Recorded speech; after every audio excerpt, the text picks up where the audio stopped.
Le Radio Club de Québec voit le jour un mardi, 23 mars 1926, durant une période d'inactivité du Club de Trois-Rivières.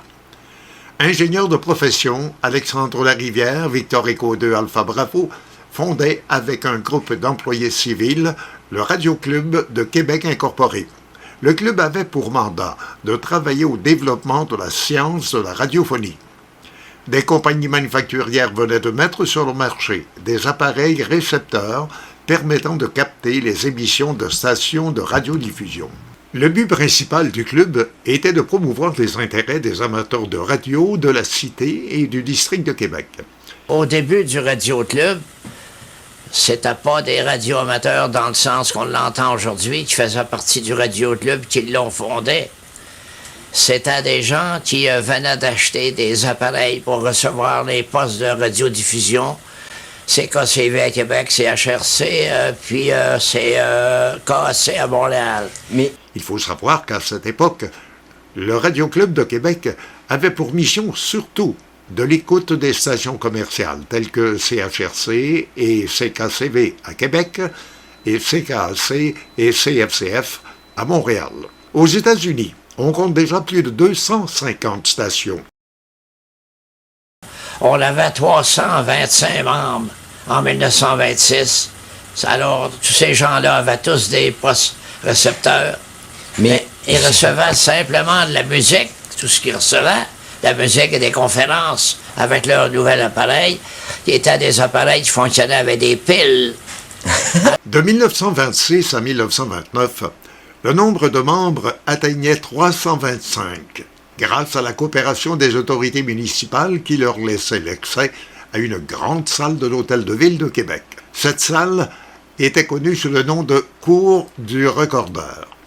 De plus, une revue fut publiée de 1928 à 1929 sous le nom Aux écoutes. Appuyé par les marchands locaux d'appareils récepteurs, le Radio Club de Québec avait demandé aux autorités fédérales la nomination d'un inspecteur de la radio à Québec.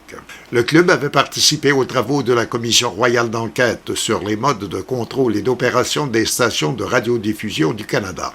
Le 5 juin 1929, cette commission avait siégé à Québec et des représentants du Radio Club de Québec avaient eu l'occasion d'exposer les points de vue de ses membres sur cette question. L'indicatif qui avait été retenu pour le club, Victor Éco II, Charlie Québec, porte bien les initiales de la ville. C pour Cité et Q pour Québec. Au cours des années qui suivirent, le nombre de radioamateurs licenciés possédant des stations expérimentales augmenta. Et ces derniers prirent alors le contrôle du club pour en faire un organisme répondant à leurs aspirations et à leurs besoins.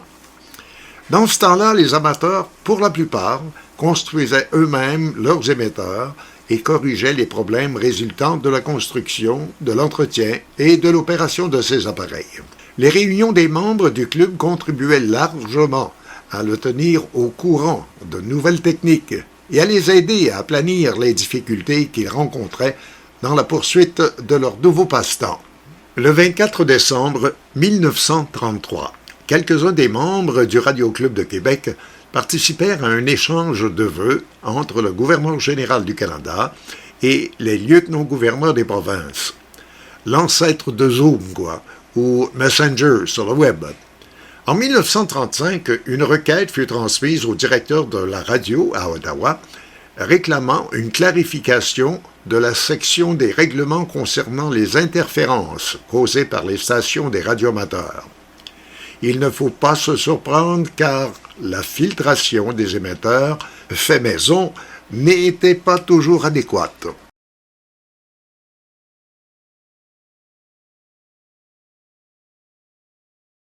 Vint ensuite la période de la guerre, de septembre 1939 jusqu'en 1945, alors que tous les radioamateurs se trouvèrent dans l'obligation d'abandonner temporairement leur hobby pour la durée de la guerre. Après la guerre, en 1946, le Radio Club de Québec a vu les adhésions croître de façon importante. Les réunions mensuelles reprirent de plus belle, on organise des excursions, des cabanes à sucre, des soupers aux huîtres, des activités de rencontres se multiplient pour combler le vide qu'avait provoqué le confinement de la guerre 39-45. 1951 était une année importante pour les radioamateurs. En effet, c'est sous la présidence d'honneur du fondateur Alexandre Larivière que l'on célèbre le 25e anniversaire du club. Le président d'alors, Maurice Drolet, Victor Echo de Oscar Foxtrot, responsable des destinées du club, organise une fête que tous se souviennent encore.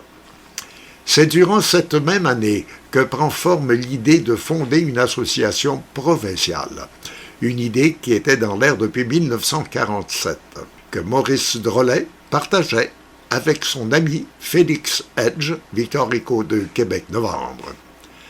1951 a été une année importante pour la radio amateur, soit la naissance d'une association provinciale, RACI. En mai 1965, pour la première fois de son existence, l'American Radio Relay League, l'ARRL, convoqua sa réunion annuelle de ses administrateurs en dehors des États-Unis, soit à Québec. Le Radio Club de Québec se démarque lors de cet événement et il obtint une précieuse collaboration d'autres organisations locales et provinciales, requis pour recevoir dignement ses distingués visiteurs. 50 ans plus tard, en 1976, dans cette même salle où avaient lieu les assemblées mensuelles du début du CRAC, la salle du Recordaire, on célébra le 50e anniversaire de la fondation du club, encore une fois sous la présidence d'honneur d'Alex Larivière, Victor Echo de Alpha Bravo. Le président du CRAC est Lucien Drolet, Victor Echo de Delta Lima Delta. Les stations répétitrices et les raccordements téléphoniques sont alors de grands sujets d'intérêt.